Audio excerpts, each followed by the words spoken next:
A land before the noise. America as an idea, not yet a nation. Before America became a country, it was not a promise, not a flag, not a slogan. It was land, vast, patient, and unmoving. It did not yet belong to history books or political speeches. It belonged to time itself. Forests stretched without interruption. Rivers moved at their own pace, unconcerned with borders or ownership. Seasons arrived, stayed, and left without record. There was no audience watching, no future generation imagining what this place might become. There was only presence. Long before cities rose and names were written into law, the land held silence, not emptiness, but a living quiet. Wind moved through tall grass, water carved paths through stone. Animals followed instincts older than memory. This was not a land waiting to be discovered. It was a land already complete, already inhabited, already understood by those who lived upon it. Native nations existed across the continent, not as a single people, but as hundreds of distinct societies, each with its own rhythms, beliefs, and ways of seeing the world. Their lives were shaped not by clocks or schedules, but by cycles, sunrise and sunset, planting and harvest, migration and return. Villages stood where they made sense, not where maps would later draw lines. Paths were formed by feet, not plans.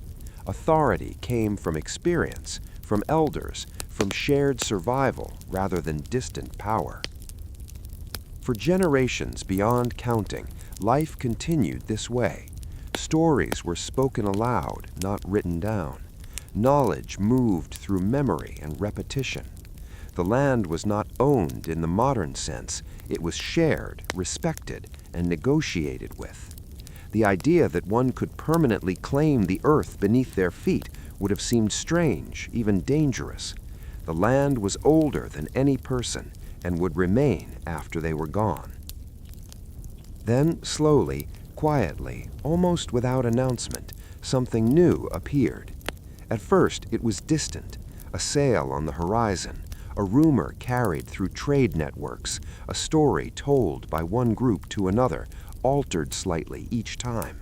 Strange men arriving by water, carrying unfamiliar tools and unfamiliar intentions.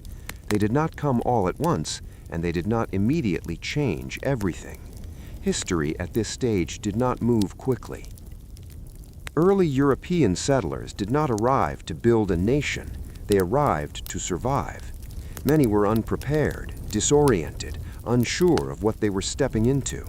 The land did not welcome them, nor did it reject them. It simply existed as it always had, demanding adaptation. The first settlements were fragile things, wooden structures standing against unfamiliar weather, crops planted in soil whose behavior was not yet understood, winters that did not care about ambition or belief. Hunger arrived early, disease arrived quietly. Many did not stay long, many did not stay alive. These early settlements were not heroic, they were uncertain. Days were filled with labor, clearing land, repairing tools, gathering food. Nights were long and dark. Silence returned often, broken only by the sounds of animals or the wind against rough walls. There were no grand speeches, no sense of destiny. There was only the question of tomorrow. Interactions with native populations were complex, cautious, and uneven. Sometimes they were marked by cooperation, shared knowledge of crops, guidance through terrain, temporary alliances. Other times they were marked by fear, misunderstanding, and violence. There was no single pattern. Each encounter stood alone, shaped by circumstance rather than plan. What would later be described as America was, at this moment, a collection of disconnected experiences. There was no unity, no shared identity. Settlers did not think of themselves as founders of a future nation. They thought of themselves as people trying to endure the present. Time passed slowly. Years blended into one another. Settlements grew, then stalled. Some disappeared entirely, reclaimed by the land that had never agreed to let them stay. Others persisted, not through strength, but through repetition, day after day of work, adjustment, and quiet endurance. The silence of the land was not broken all at once. It thinned gradually. Paths became roads, roads became routes, roots began to connect places that had once been isolated. Communication increased, though slowly. Letters crossed oceans months after being written. News arrived late, often outdated by the time it was heard. There were still no cities, only clusters of buildings, no skyline, only treetops, no industry, only hand labor. The idea of speed did not yet dominate life. Waiting was normal, delay was expected. Nothing arrived instantly, and nothing was assumed to last forever. Religion played a role, but not always as a source of certainty. For many settlers, faith was less about triumph and more about explanation. It offered a way to make sense of hardship, to give meaning to suffering. Churches were small, gatherings modest. Belief did not erase difficulty, it accompanied it. Meanwhile, native nations continued their lives, now increasingly disrupted. Hunting grounds shifted, trade patterns changed, diseases spread faster than understanding. Loss did not arrive as a single event, but as a series of quiet absences, villages thinning, traditions strained, familiar places altered beyond recognition. Still, the land remained vast. For every settlement, there were miles of forest untouched. For every road, countless paths still followed only by animals and memory. The idea of control remained an illusion. Nature set the pace. Children were born who had never known Europe.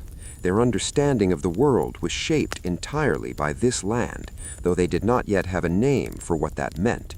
Their accents differed, their habits adapted. Something new was forming, not by design, but by inheritance. Yet even now there was no nation. There were colonies, loyalties divided across oceans, identities still borrowed. Decisions that shaped daily life were often made far away by people who would never see this land. Authority felt distant and abstract. Most people did not think about politics. They thought about weather. They thought about food. They thought about whether the roof would hold, whether the harvest would last, whether illness would pass. History, as later generations would record it, moved in the background. The silence before cities was not empty. It was full of labor, of repetition, of unnoticed change. It was the sound of axes against trees, of footsteps along dirt paths, of conversations held quietly indoors. It was the sound of time accumulating. Slowly, almost imperceptibly, the idea of permanence began to settle in. Buildings became sturdier. Land was measured, then measured again. Ownership was written down. Lines were drawn where none had existed before. These lines mattered only on paper at first, but paper would soon matter a great deal. Conflict did not erupt suddenly. It accumulated. Grievances layered over time. Small frustrations hardened into shared resentment. The distance between daily life and distant authority became more noticeable, more uncomfortable. But still, no revolution yet, no declaration, no nation. Only people living ordinary lives in an extraordinary place, unaware that they were standing at the beginning of something that would later be described as inevitable. The land itself did not announce the coming change. It did not shift dramatically or offer signs. Rivers flowed as they always had. Forests grew where they were allowed. The silence remained, though it was now interrupted more often. What makes this period difficult to remember is precisely what makes it important. Nothing dramatic happens all at once. There are no clear turning points, no singular moments that demand attention. History here is made of waiting. Waiting for ships, waiting for harvests, waiting for instructions, waiting for answers that rarely arrive on time. This is America before the noise, not a nation, not yet a myth, but a place where time moved slowly and meaning had not yet been assigned. A land not preparing for greatness, but simply existing, allowing people to pass through it, alter it slightly, and be altered in return. Only later would names be given. Only later would stories be simplified. Only later would this beginning be framed as destiny. At the time, it felt like nothing more than life continuing, quietly. Work, survival, and routine. The lives no history book rushes through. History often moves too fast. It jumps from event to event, from war to election, from one famous name to another. But most people did not live inside those moments. They lived between them. They lived inside days that looked almost exactly like the day before. Their lives were shaped less by decisions made in grand rooms and more by the steady pressure of work, survival, and routine.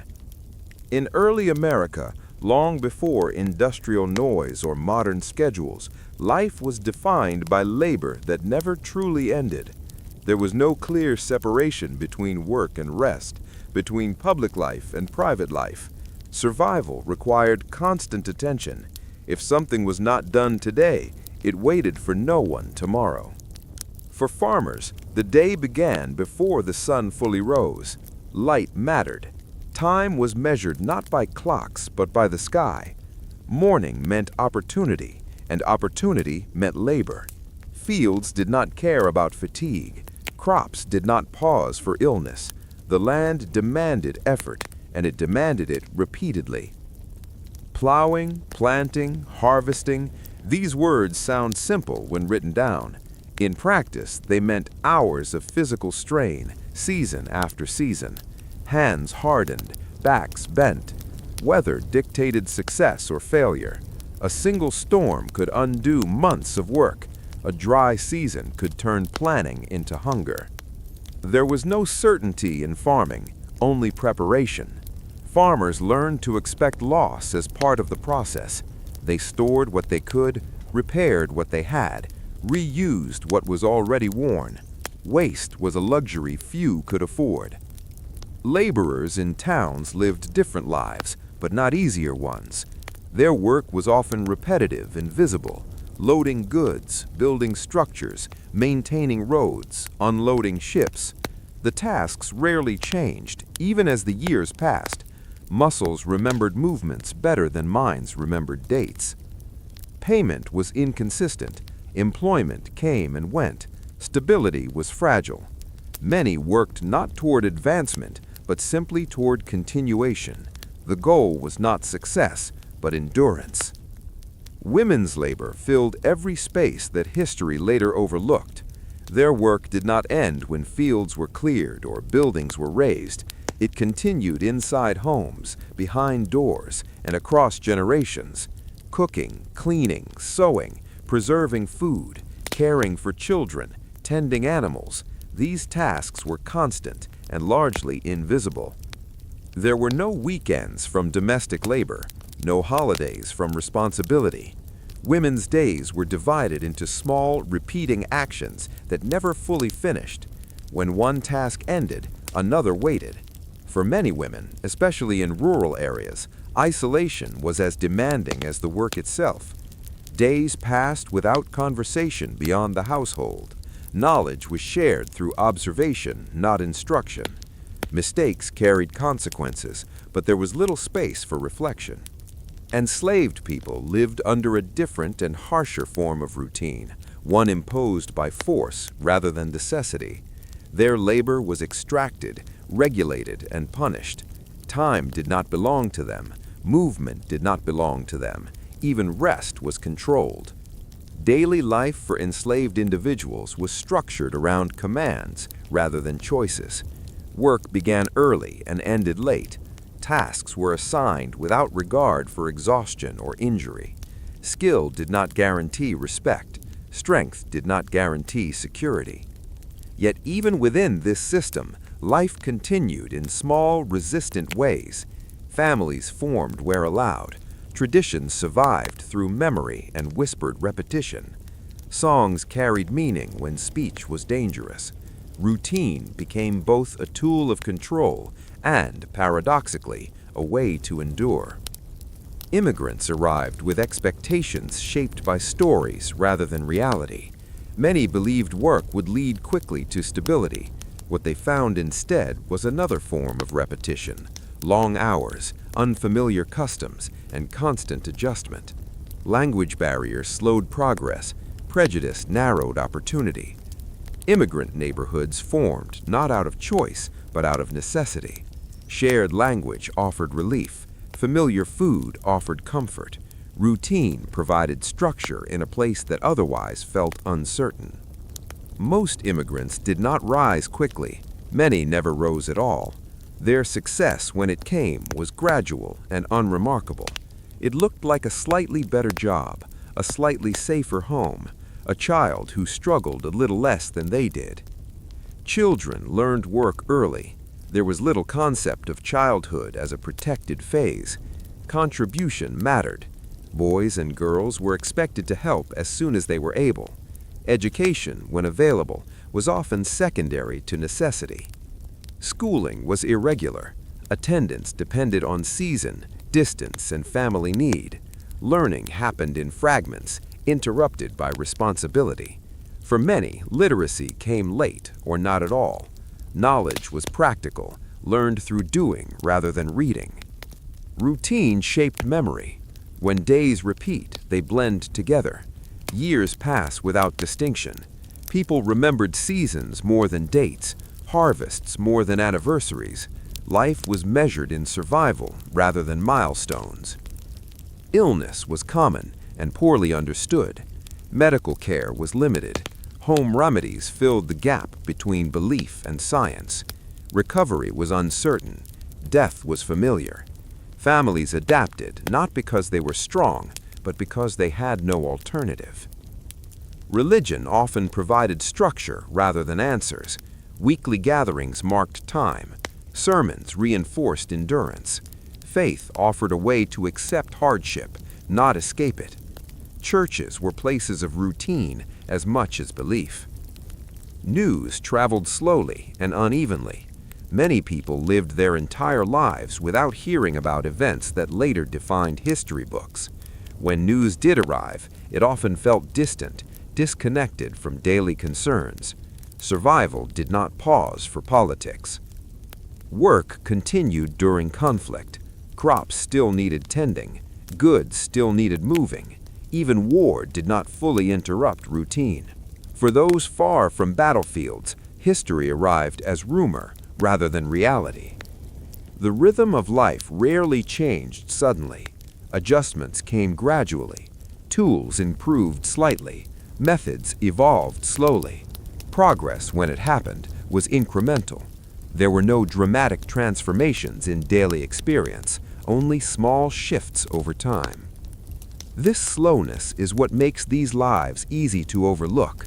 There is no single moment to point to, no decisive action to celebrate, and yet these routines built the foundation of everything that followed. Cities did not rise without laborers. Economies did not function without farmers. Families did not persist without women's work. Wealth did not accumulate without exploitation. Growth did not happen without repetition. History remembers leaders because their actions are visible. It forgets routine because it feels ordinary. But ordinary is where most life occurs. The weight of routine shaped character. Patience was learned, not chosen. Endurance became habitual. Expectations adjusted downward. Hope existed, but it was cautious. People did not expect happiness, they expected continuity. A good life was one that did not collapse. Stability mattered more than satisfaction. When change eventually came, through technology, through reform, through conflict, it disrupted routines that had taken generations to form. Some welcomed it, Others resisted. Many adapted because they always had. Looking back, it's tempting to romanticize this period or condemn it entirely. Neither approach captures its reality.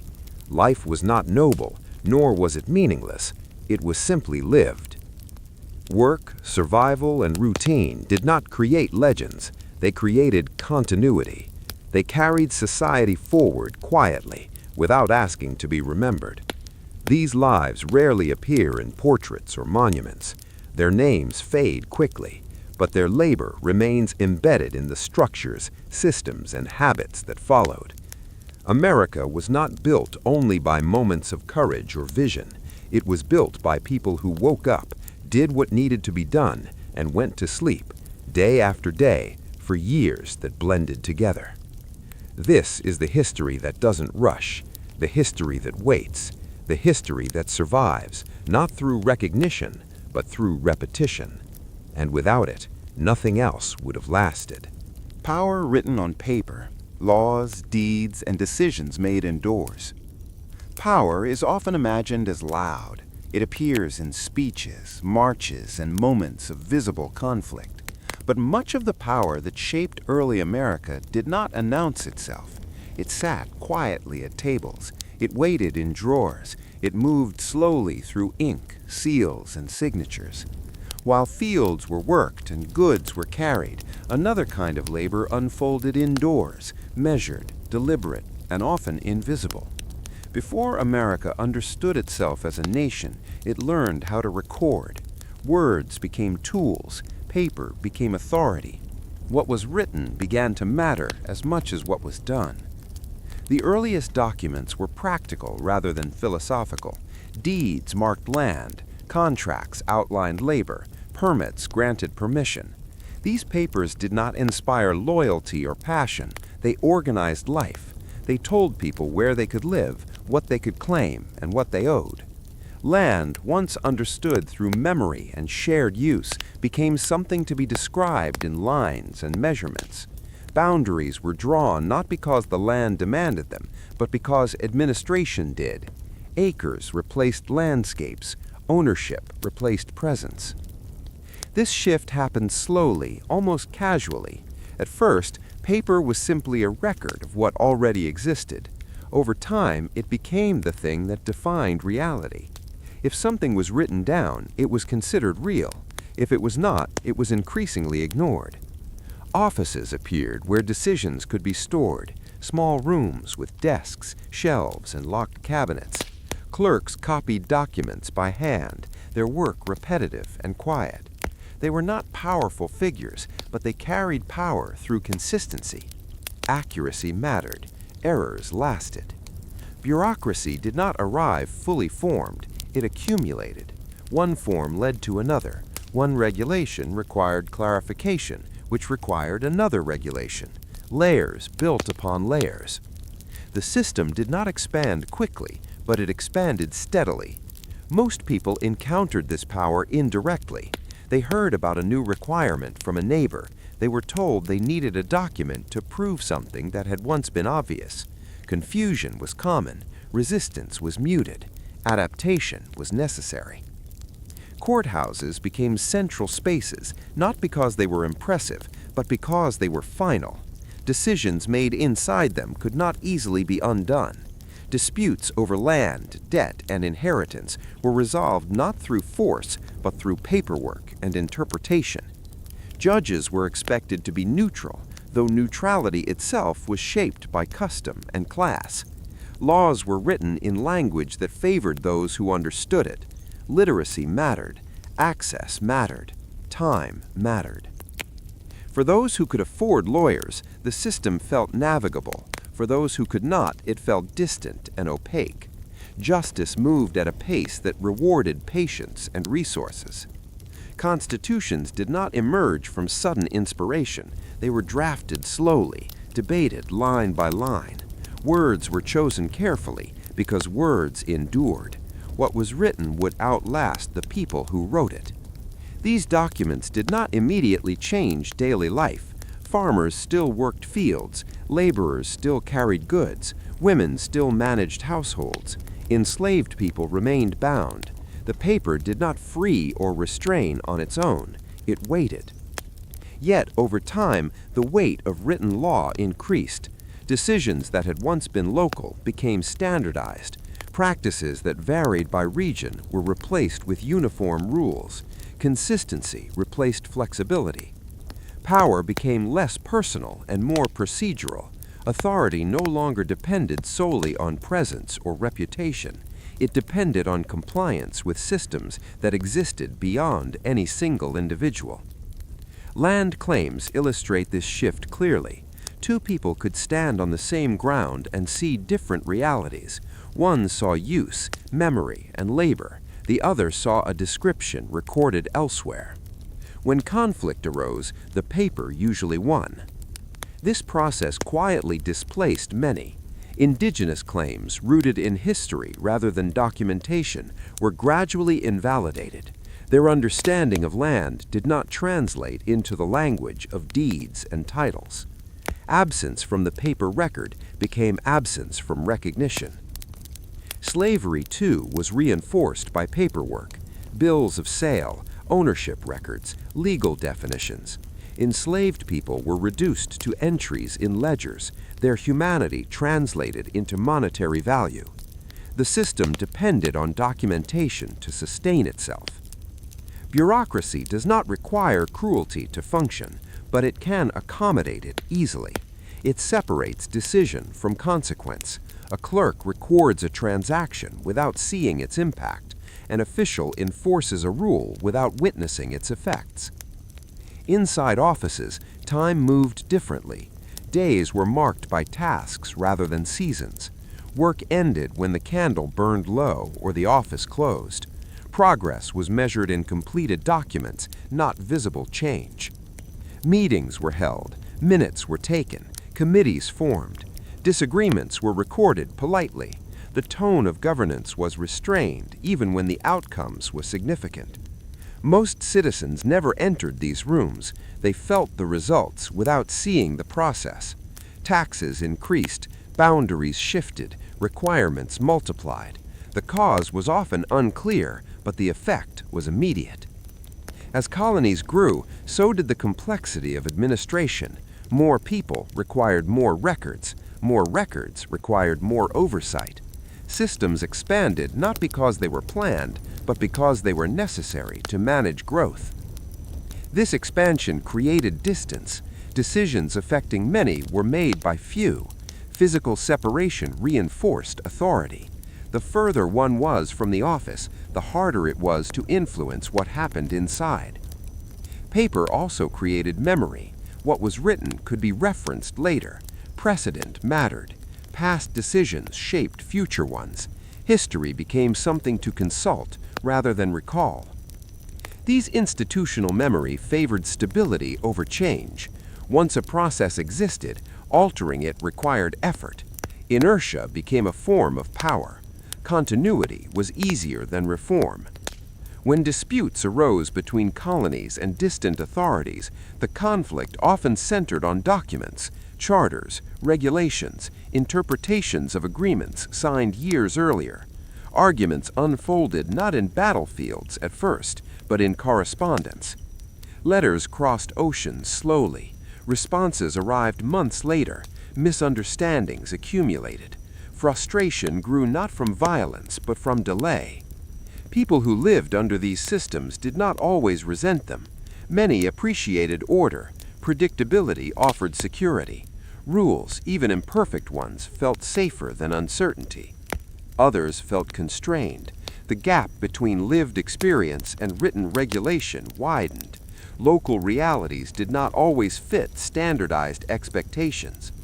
This tension built quietly. There were no dramatic confrontations yet, only growing awareness that power was being exercised without direct presence. The idea of representation emerged from this awareness. If decisions were being made on paper, then perhaps voices needed to be present where that paper was produced. But even representation began as an administrative concept: seats, votes, procedures. Participation required learning the language of governance. Those excluded from literacy, property ownership, or recognized status remained outside the system. Paper does not speak for everyone equally. Still, the machinery continued. Forms were filled, records were stored, authority became something to be referenced, cited, and enforced. Over time, people adjusted their behavior to match what was written. Laws shaped habits, regulations altered routines, compliance became normal. What is striking about this period is how little of it feels dramatic in the moment. There are no crowds watching a clerk write a regulation, no applause when a deed is filed, no visible transformation when a constitution is ratified. And yet, these acts endure. They shape futures, they define limits, they outlast generations. By the time louder conflicts emerged, much of the structure was already in place. The framework of governance existed before it was widely questioned. Power written on paper does not announce itself. It accumulates, it waits, it persists. America, long before it declared itself a nation, learned how to govern quietly. It learned how to record, regulate, and remember.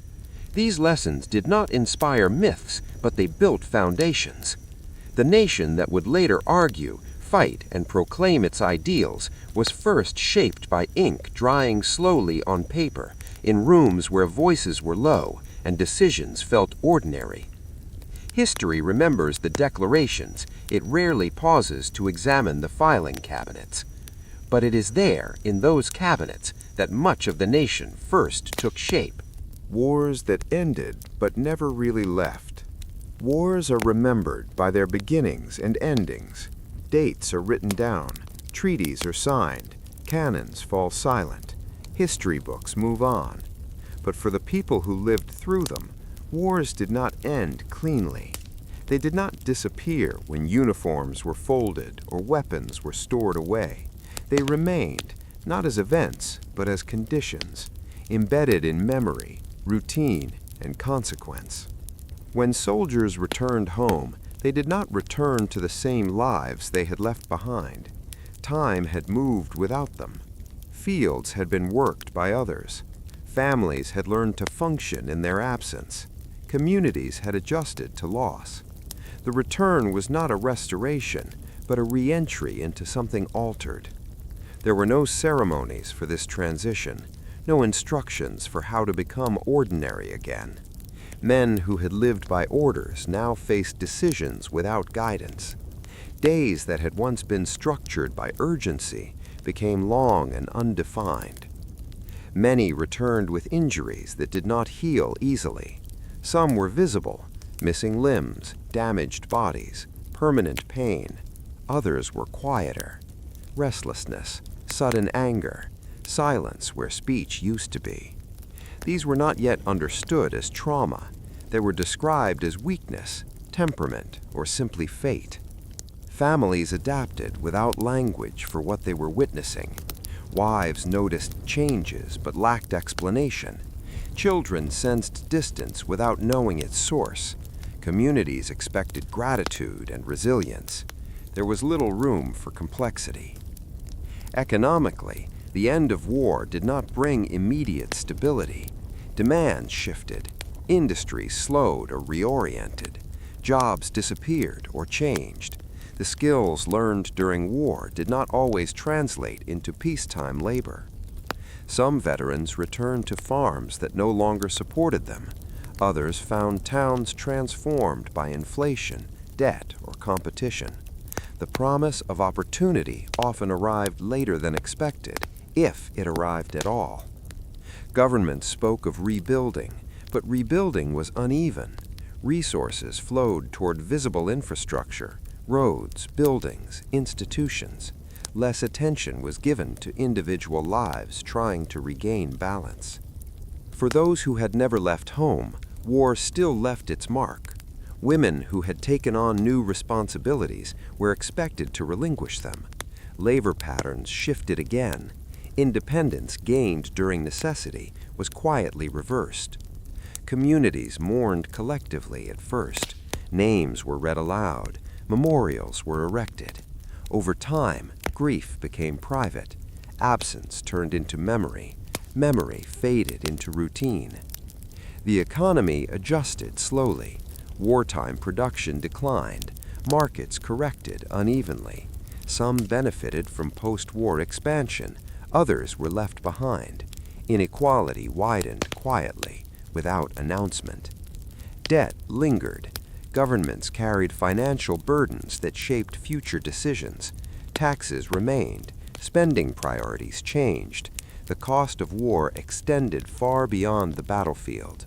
Enslaved people and marginalized groups often experienced war's aftermath differently. Promises made during conflict were delayed or denied afterward. Freedom, when granted, came without support. Reconstruction was partial and contested. Violence did not always end with the war. It changed form. Tension surfaced in local conflicts, labor disputes, and political unrest. The habits of force did not vanish easily. Soldiers who had learned to survive through vigilance struggled to relax. Peace required trust. Trust had been dangerous. Adjusting to stillness proved difficult. Some veterans found solace in routine. Others avoided it. Many moved frequently, unable to settle. Their restlessness became part of family histories, rarely explained.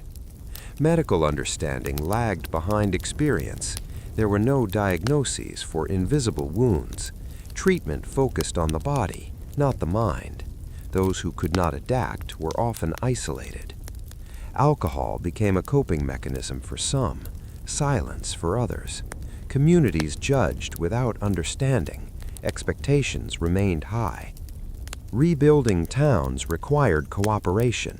Neighbors helped neighbors. Churches organized aid. Local efforts mattered more than distant policy. Recovery was communal before it was national. Yet, even as physical rebuilding progressed, emotional recovery lagged. Trauma does not follow schedules. It surfaces unexpectedly, in sounds, in dreams, in ordinary moments. Children grew up absorbing the after effects. They learned caution from parents who had seen chaos. They inherited anxieties without context. War shaped generations who never witnessed it directly. Economically, post-war periods often accelerated change. Technology developed for conflict found new uses. Transportation improved. Communication expanded. Progress carried both opportunity and disruption. But progress did not erase memory. Old habits persisted. Stories were told selectively. Heroism was emphasized. Suffering was minimized. Complexity was smoothed over. Public narratives focused on victory and sacrifice. Private lives held confusion and loss. The gap between these perspectives widened over time. Political leaders debated lessons learned. Policies shifted. Institutions adapted. But individuals navigated aftermath alone, guided by custom rather than strategy. The concept of normalcy became aspirational. People spoke of returning to normal, even as they built something new. The past was both reference point and burden. As years passed, war receded into background knowledge. Anniversaries marked distance. Veterans aged. Their stories were simplified for audiences that wanted clarity. Yet traces remained in family dynamics, in economic patterns, in regional identities. Wars shaped migration, settlement, and opportunity long after their official conclusions. The land itself bore marks. Battlefields turned into farms or parks. Structures were rebuilt. Nature reclaimed what it could. Physical scars faded faster than human ones. Silence returned, but it was different. It carried echoes. The absence of noise did not mean absence of impact. What history often misses is this middle space, the long, uneven transition between conflict and calm, the period where nothing dramatic happens, yet everything is still adjusting. Wars end on paper. They persist in people. America moved forward carrying these remnants. Each new conflict layered additional consequences onto existing ones. The nation learned to live with aftermath as a constant companion. The idea of peace became conditional. It meant not the absence of struggle, but the management of it. Stability was redefined as endurance. Communities adapted because they had to. They learned to rebuild without closure, to honor without fully understanding, to continue without resolution. This is how wars never fully leave. They embed themselves into systems, expectations, and behaviors. They become part of the background against which ordinary life resumes. History books close chapters neatly. Lives do not. The wars that shaped America did not only change borders or governments, they altered how people returned home, how economies shifted, how silence felt. They ended, but they stayed. Towns that looked the same for decades. There were towns in America where time did not seem to hurry. They existed between events, between headlines, between moments history later chose to remember. These towns did not announce themselves. They did not change dramatically. They simply remained. If someone arrived in one of these towns in 1910 and returned again in 1930, the differences would be subtle. A building repaired, a sign repainted, a storefront closed and reopened under a new name. The street layout would be the same, the rhythm of the place unchanged. Small American towns were shaped by function rather than ambition. Many existed because of a railroad stop, a river crossing, a mill, or a crossroads. Once that purpose was established, growth slowed. The town did not seek transformation. It sought continuity. The railroad arrived with promise and then settled into routine. At first, it brought excitement, new goods, new people, new schedules. Over time, it became background noise. Trains came and went at predictable hours. Whistles marked time more reliably than clocks. The depot was rarely glamorous. It was practical, a place to wait, to receive, to send. News arrived folded into newspapers or spoken briefly by travelers passing through. What happened elsewhere felt distant, almost theoretical. The post office held similar importance. It was small, orderly, and central. Mail arrived on schedule, even if the contents felt outdated by the time they were read. Letters carried personal news rather than national urgency. Bills, notices, announcements. Paper continued to move, even when people did not. Daily life unfolded at a measured pace. Stores opened at the same time each morning. Owners knew their customers by name, or at least by habit. Purchases were predictable. Credit was extended carefully. Trust mattered. The diner or cafe served as a social anchor. It was not elegant. It was consistent. Coffee tasted the same day after day. Men sat at counters. Conversations repeated themselves. Local concerns dominated discussion. Weather, crops, repairs, small grievances. Menus changed slowly, if at all. Familiarity was valued more than novelty. People came not for surprise, but for reassurance. Children walked the same routes to school. Teachers remained for years. Lessons followed established patterns. Education emphasized discipline and repetition. Change was incremental. Churches marked the weeks. Bells rang at expected times.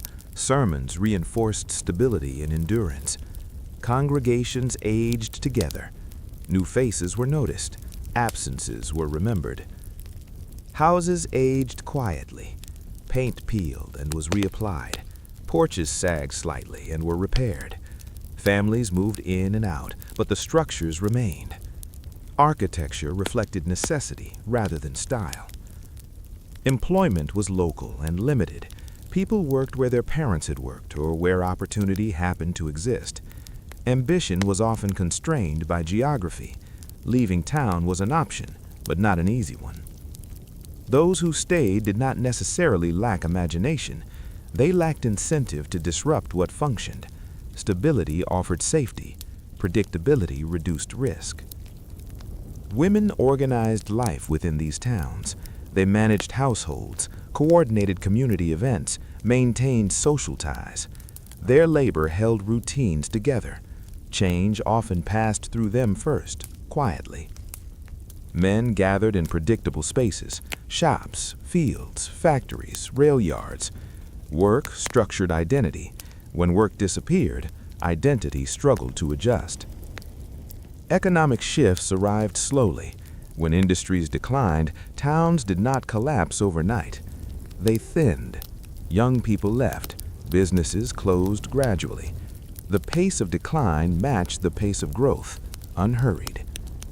The absence of dramatic change created a sense of timelessness. People measured life in personal milestones rather than historical ones. Births, marriages, funerals mattered more than elections or wars. National events filtered in selectively. Wars were discussed, but daily routines continued. News felt external.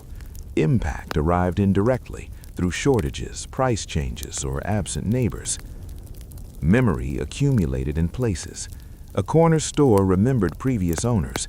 A house carried the weight of former families.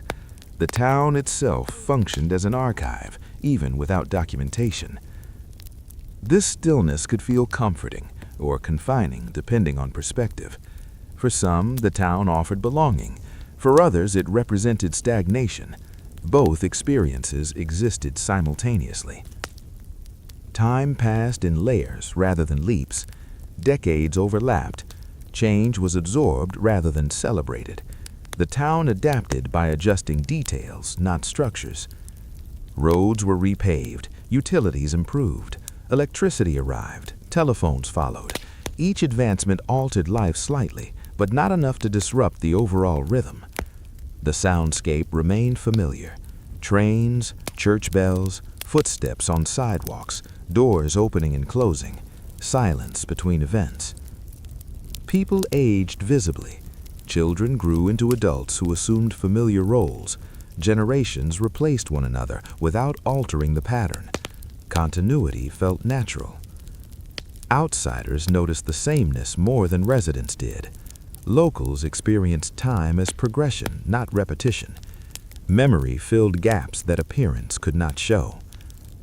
When crises occurred, fires, floods, economic downturns, they were addressed communally. Recovery prioritized restoration over reinvention. Returning to how things were mattered. The town did not aspire to significance. It existed to support life as it was lived. That modest goal shaped its endurance. Eventually, some towns changed, others faded, but many remained remarkably intact for decades, resisting the pace of the outside world. These towns rarely appear in historical narratives. They are mentioned briefly, if at all, yet they housed millions of lives lived in ordinary ways. History values movement and transformation. Small towns valued maintenance. They kept things running. They preserved habits. They absorbed shock without spectacle. In their stillness, they offered a counterpoint to national change. They reminded people that most of life happens between moments, waiting patiently for change to arrive. America's identity was shaped not only by cities and events, but by these places that looked the same year after year. Their persistence provided stability in a changing nation. When people left these towns, they carried their rhythms with them. When they stayed, they continued patterns that stretched backward and forward in time. The towns themselves did not know they were historical. They simply existed. And in that existence, in their quiet repetition, their resistance to hurry, they shaped a nation accustomed to living between moments, waiting patiently for change to arrive. Progress arrives slowly and unevenly. Progress rarely arrives as a single moment. It does not announce itself clearly, and it does not move at the same speed for everyone.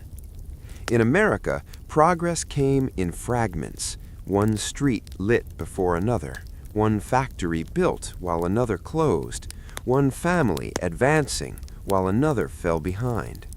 It arrived quietly, often wrapped in uncertainty, and it left behind as much confusion as confidence. When electricity first appeared, it did not flood the nation all at once. It crept in, a wire here, a pole there, a single building illuminated while the rest of the street remained dark. For those who saw it first, the light felt unreal, steady, bright, and controllable in a way fire never had been. Electricity extended the day. Work no longer ended with sunset. Factories could run longer hours. Shops could stay open later.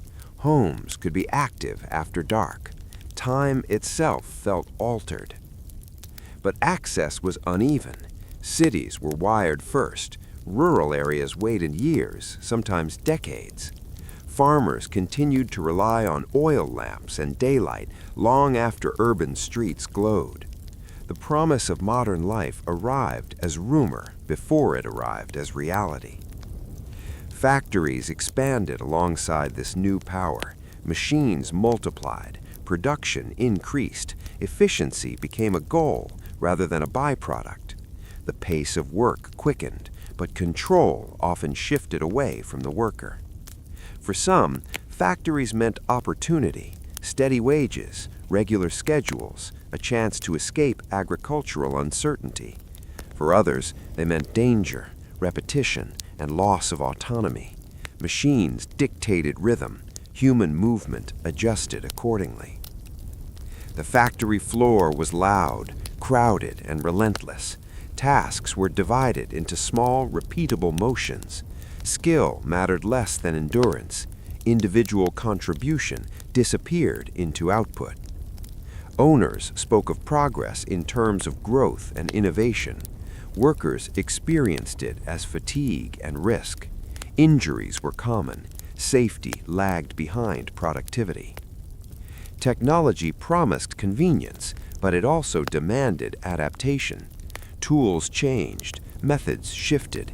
Those who could not adjust were left behind. Age, education, and location determined who benefited. Fear accompanied change. Machines replaced jobs. Automation reduced the need for labor. Entire trades disappeared quietly. Progress did not negotiate, it advanced. In towns shaped by single industries, technological shifts could devastate communities. A new process rendered old skills obsolete. A factory relocated. Employment vanished. Decline followed slowly. Meanwhile, other areas prospered. Cities expanded. Infrastructure improved. Transportation accelerated. The contrast between progress and stagnation became visible. Electric appliances entered homes unevenly. Refrigerators, radios, washing machines, each altered daily life. They reduced labor for some, reinforced inequality for others. Ownership signaled status. Women's work changed in form, but not always in volume. New tools promised efficiency, yet expectations increased. Standards rose alongside convenience. Time saved was often filled with additional responsibility. Communication technology altered perception. Radios brought distant voices into local spaces. News felt immediate. The nation felt smaller. Yet interpretation varied. Messages were filtered through experience. Fear of change manifested in resistance. Communities questioned modernity. Traditions were defended. Progress was debated, not embraced universally. Inequality widened. Those with capital benefited first. Those without waited. Progress rewarded preparation, not effort alone. Education became more important, but access remained unequal. Technical skills were valued. Knowledge became currency. Electric grids expanded gradually. Roads improved unevenly. Telephones connected some households, while others relied on word of mouth. Modernity arrived in layers. Factories reshaped landscapes. Smoke replaced silence. Rivers carried waste. Environmental cost was ignored in favor of output. Progress demanded sacrifice, often from those with the least power. Health suffered. Communities adapted reluctantly. Yet optimism persisted. Progress carried hope. Each advancement suggested possibility. The future seemed tangible. The nation learned to live with contradiction, celebrating innovation while managing its consequences. Pride coexisted with anxiety. Progress did not erase old habits. It layered new routines atop existing ones. Change accumulated. Generations experienced modernity differently. Elders remembered life before electricity. Children assumed it was permanent. The unevenness of progress shaped identity. Regions developed distinct relationships with technology. Rural and urban experiences diverged. Over time, progress normalized. What once felt miraculous became expected. Complaints replaced wonder. History later framed this era as advancement. In reality, it was adjustment. People adapted because they had to. Progress arrived slowly, unevenly, and without consensus. It created winners and losers, opportunity and fear, efficiency and loss. America moved forward not in unison, but in fragments. Some were pulled ahead, others were left waiting in the dark. And still the wires spread, the machines multiplied, the future arrived, not all at once, but piece by piece, shaping lives quietly, unevenly, and permanently. The American dream as routine, not romance. The American dream is often described as an image, a house with a yard, a steady job, a family gathered around a table.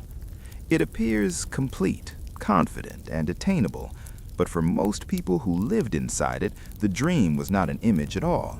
It was a process. It unfolded slowly, through repetition rather than revelation, and it rarely felt like a dream while it was happening. For many Americans, the dream did not arrive as inspiration, it arrived as responsibility. Home ownership was not a symbol at first, it was a calculation, a question of affordability, location, and risk. Houses were purchased not to express identity, but to secure stability. Mortgages were long commitments. Payments were predictable but relentless. A home was never finished. There was always something to fix, repaint, replace, or improve.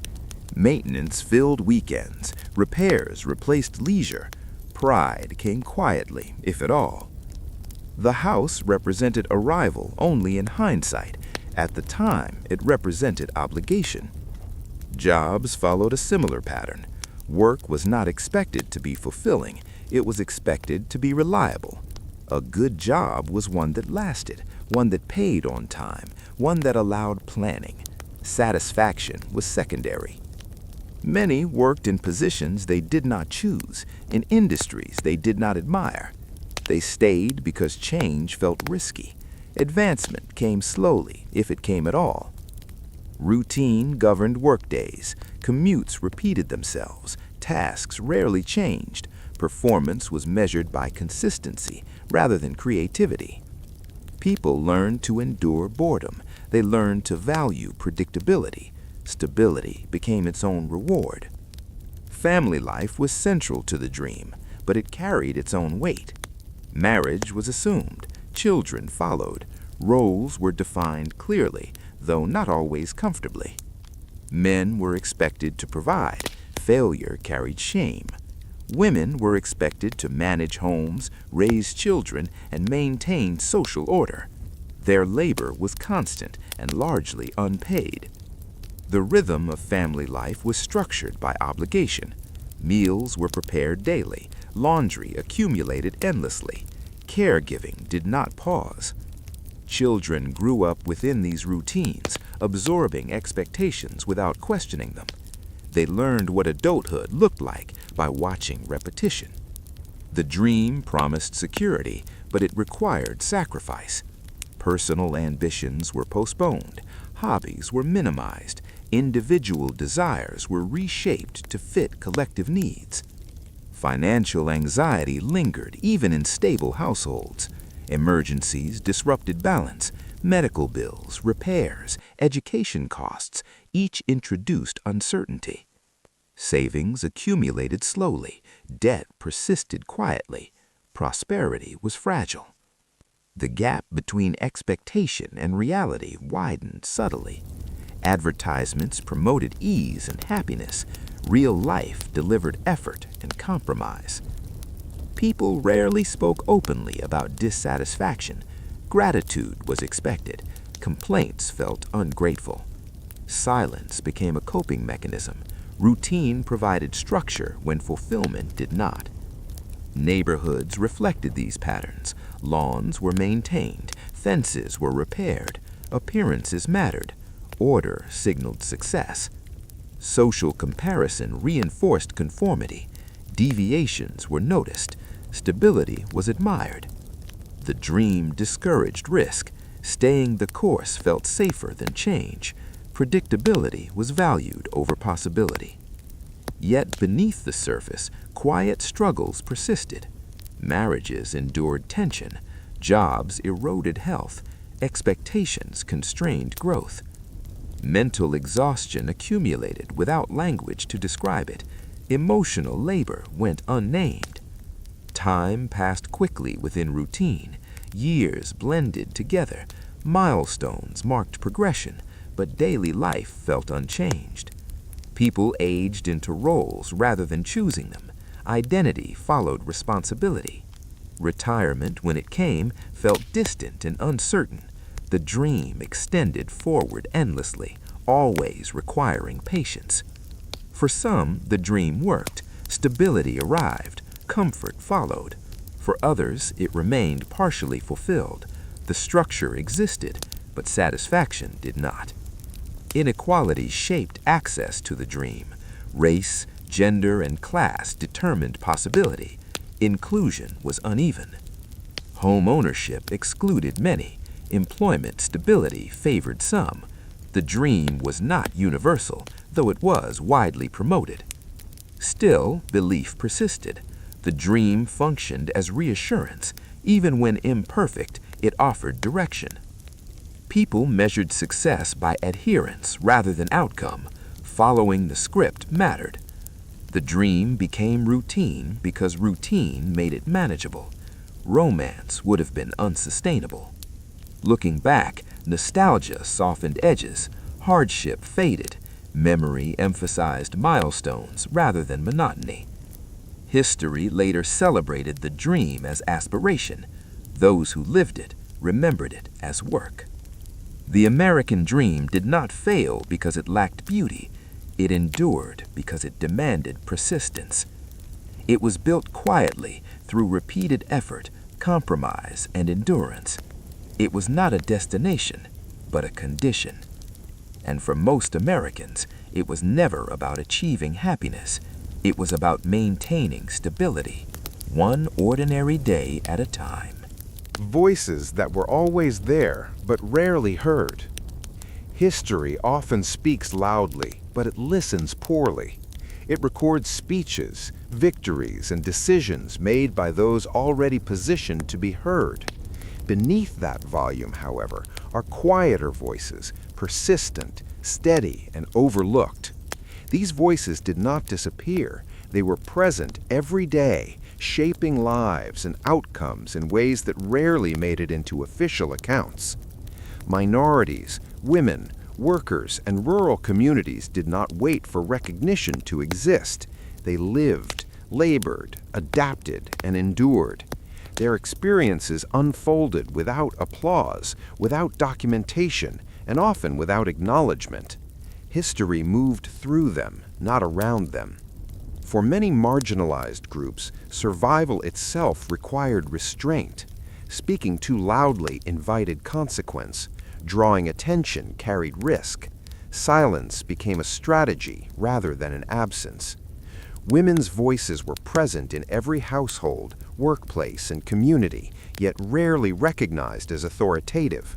Their contributions were assumed, not credited. Decisions were framed as collective, even when the labor behind them was individual. Women negotiated family survival through countless small choices, stretching resources, managing conflict, maintaining stability. These acts did not feel historical, they felt necessary. Public life often excluded women formally, but private life depended on them entirely. Their influence operated indirectly, shaping behavior, values, and continuity. Power existed, but it was rarely acknowledged as such.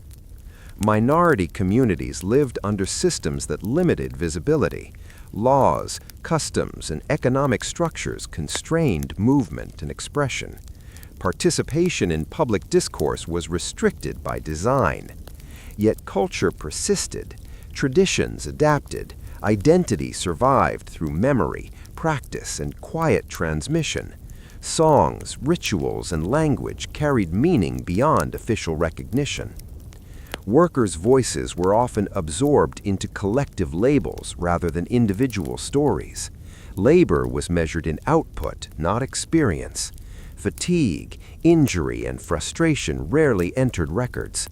Workplaces demanded compliance. Complaints risked replacement. Organizing required courage and patience. Progress, when it came, followed years of pressure rather than moments of triumph. Rural voices existed at a distance from centers of power. Geographic isolation translated into political invisibility. Needs were specific, but representation was general. Rural life was marked by self-reliance. Communities solved problems internally, often without external support. Their resilience was misinterpreted as sufficiency. The absence of attention did not indicate absence of impact. Rural practices shaped food systems, resource management, and cultural identity. Their influence was foundational, though understated. Minority women navigated layered silence. Gender and race combined to limit visibility further. Their labor supported families and economies, while their perspectives remained marginalized. Enslaved people and later freed individuals communicated resistance through coded language, community networks, and persistence. Open defiance was rare. Survival required subtlety. History often frames change as sudden. For these voices, change was incremental. Progress unfolded through endurance rather than confrontation. Education access varied widely. Knowledge circulated through informal means. Learning happened through observation, mentorship, and shared experience. Religious spaces sometimes offered refuge.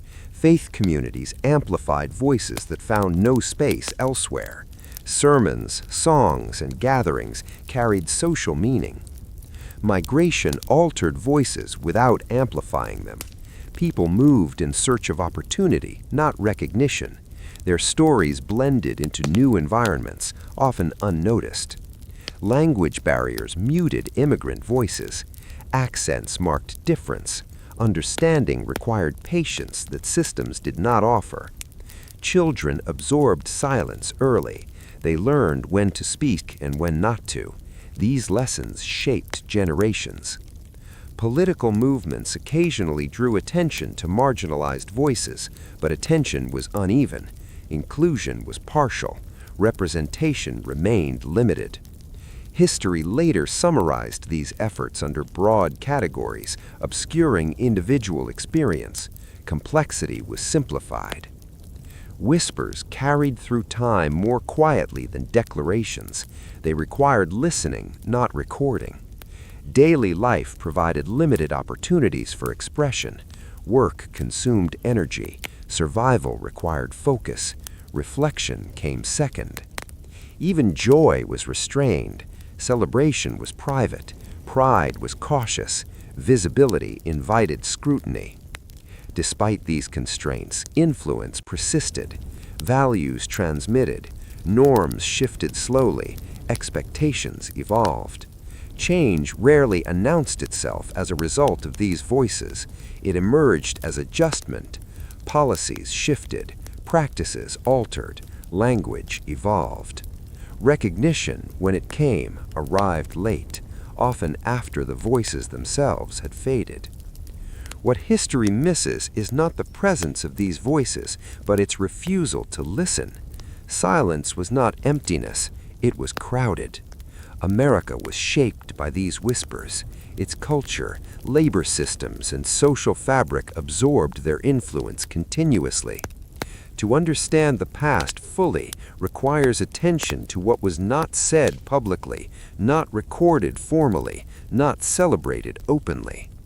The voices were always there. They remain embedded in routines, traditions, and unspoken knowledge.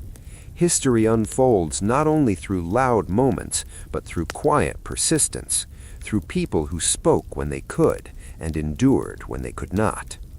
These voices did not disappear. They continued to shape the present, waiting to be recognized not as heroes, but as participants. And in listening to them now, history expands, not by adding noise, but by acknowledging the depth of its silence. The weight of time doesn't pass evenly. For those living inside systems that change slowly, it feels less like movement and more like accumulation. One generation inherits structures from the previous one, adjusts to them slightly, and then passes them along. Change happens, but it is subtle, layered beneath continuity. This is how most people experience history, not as rupture, but as persistence. Parents raised children inside routines they themselves had inherited. Work schedules, household roles, moral expectations, and social boundaries were not invented anew each generation. They were accepted, explained, and reinforced. Tradition did not always feel intentional. Often it felt like the only way things had ever been done. Children learned early what was expected. They observed behavior before they understood rules. They absorbed values through repetition rather than instruction.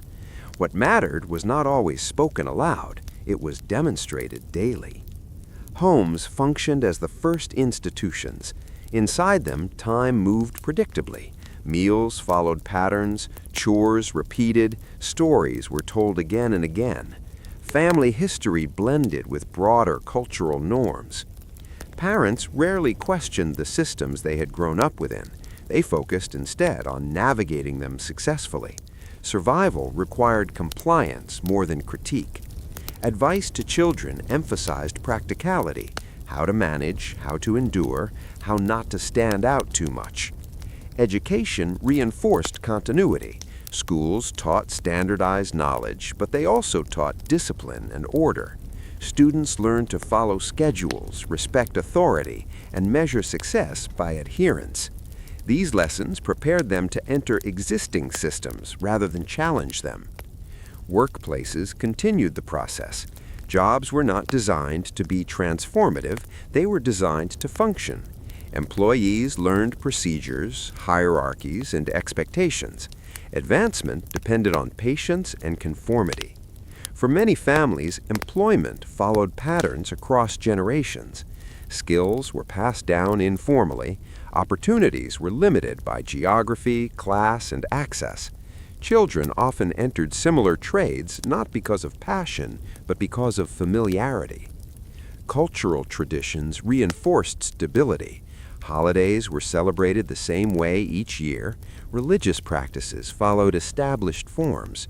Community rituals marked time consistently. Variation existed, but within limits.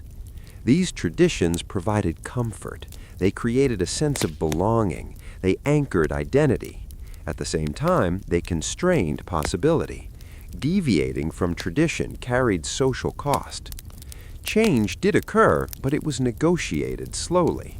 New ideas were filtered through existing values. Innovations were adapted rather than adopted wholesale. Resistance was not always ideological, it was practical. Older generations measured progress cautiously. They compared new conditions to past hardship. Improvements were evaluated relative to memory. Gratitude tempered expectation. Younger generations sensed tension.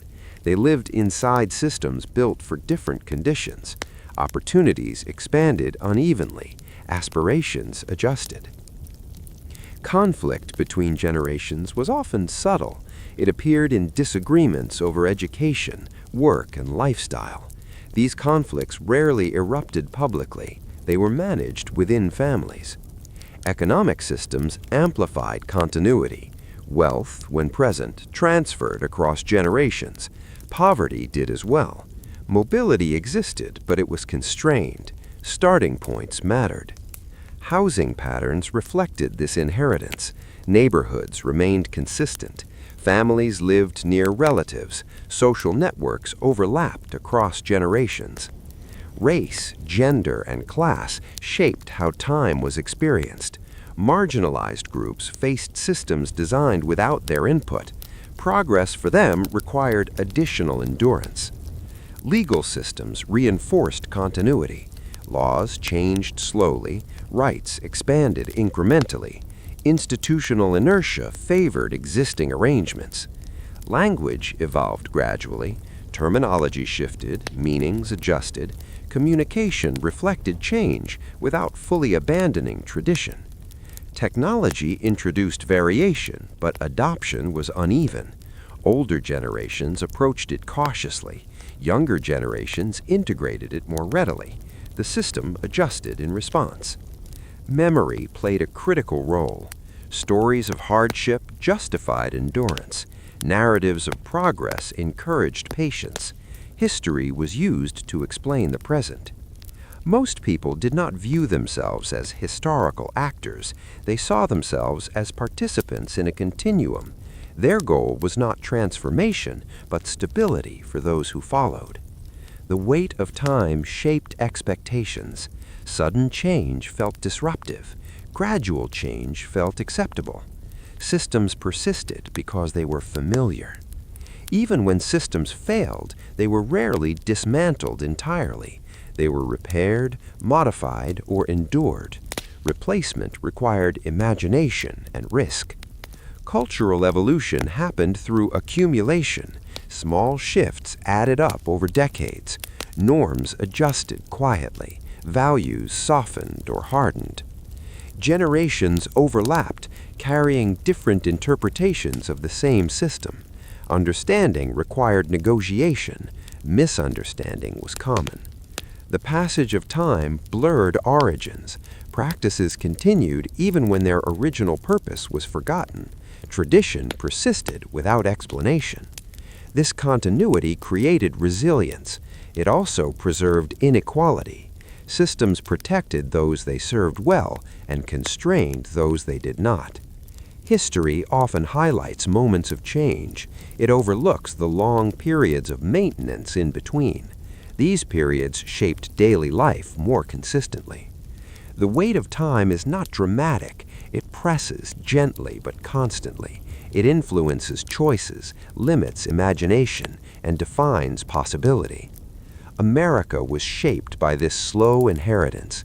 Its identity formed not only through innovation, but through repetition, through families living inside the same systems, adapting gradually.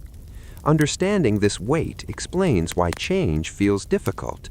Systems are not abstract. They are lived, remembered, and passed down. Generations did not simply accept the past. They carried it, adjusted it, and handed it forward. In doing so, they shaped the future quietly. Time did not erase systems. It layered them. And within those layers, ordinary lives unfolded, not connected by moment, but by continuity. Nothing exploded, yet everything changed. History often teaches change as spectacle. Revolutions, wars, speeches, and turning points dominate the record. They suggest that transformation requires noise, that something must break, burn, or collapse for a nation to become different. But much of America did not change that way. Nothing exploded. Nothing ended all at once. And yet, almost everything changed. The transformation happened quietly, spread across decades, carried by ordinary people living ordinary days. It arrived without countdowns or ceremonies. It unfolded through repetition. Most Americans did not wake up expecting history. They woke up expecting another day, another shift at work, another meal to prepare, another bill to pay, another routine to maintain. And within those routines, the nation slowly became something else. The streets looked familiar, even as their purpose shifted. Buildings remained standing, while the lives inside them changed. Institutions kept their names while their meaning evolved. Continuity disguised transformation. People adapted without framing their adaptation as progress. Adjustments were practical, not philosophical. When something stopped working, it was modified. When it worked well enough, it stayed. There was no single moment when Americans agreed that the country had become modern, or different, or new. There were only moments when something felt slightly unfamiliar, followed by acceptance. Technology did not overthrow habits, it settled into them. New tools were added to old routines. Innovation became normal. What once felt disruptive became expected. Work changed shape without changing its demand. Labor remained central. Effort remained necessary. Security remained uncertain. The nature of work evolved, but its presence did not diminish. Families continued forming, aging, and dissolving. Generations overlapped. Values shifted gradually. Traditions adjusted without disappearing. Inequality persisted, even as its forms changed. Some barriers lowered, others remained. Progress did not distribute itself evenly. Gains for some coexisted with stagnation for others. Political systems evolved through amendment rather than replacement. Laws were revised. Rights expanded incrementally. Institutions absorbed pressure and adjusted. Most citizens experienced these shifts indirectly. They noticed consequences more than causes. Prices changed. Opportunities shifted. Expectations evolved. Education adapted slowly. Curriculum changed. Access expanded. Standards shifted. Learning adjusted to new realities without abandoning old frameworks. Cultural identity expanded without losing its core contradictions. Freedom and constraint coexisted. Optimism and anxiety remained intertwined. The absence of dramatic rupture allowed continuity. People did not feel disoriented. They adjusted without mourning what they had not realized was changing. Memory smoothed transition. People remembered the past selectively. Hardship faded. Simplicity was romanticized. The present felt manageable by comparison. Language adapted to reflect new realities. Words gained new meanings. Old phrases persisted with altered context. National myths adjusted quietly. Stories were refined. Emphasis shifted. Complexity was simplified. The country did not reinvent itself. It accumulated itself. Each generation inherited a version of America slightly different from the one before. The differences felt manageable, even inevitable. Resistance existed, but it rarely halted movement. It slowed it, redirected it, shaped its form. Change came through policy, practice, and preference, through countless small decisions made by individuals responding to immediate needs. Nothing exploded, because explosion would have required consensus or desperation. Instead, adaptation prevailed. America transformed by living through time rather than breaking from it. This form of change left few clear markers. There is no single date when the transformation was complete, no moment when before and after could be clearly separated. The nation became something else while believing itself to be largely the same. This quiet transformation explains why history feels both familiar and distant. The past does not feel entirely foreign because it was not replaced, it was layered. People did not feel like participants in transformation. They felt like caretakers of continuity. What changed was not the presence of routine, but their content, not the existence of systems, but their function. America's story is not only one of upheaval, it is also one of persistence, of systems absorbing pressure, of people adjusting expectations. The lack of spectacle does not mean the lack of consequence.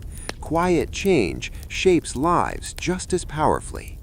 The nation that emerged was not planned in full, it was assembled through habit. Looking back, it is tempting to search for moments that explain everything, but most explanations lie in patterns rather than events. History did not turn sharply, it drifted. And in that drift, in the repetition of days, the adjustment of systems, the endurance of people, America became something new without ever fully announcing that it had changed.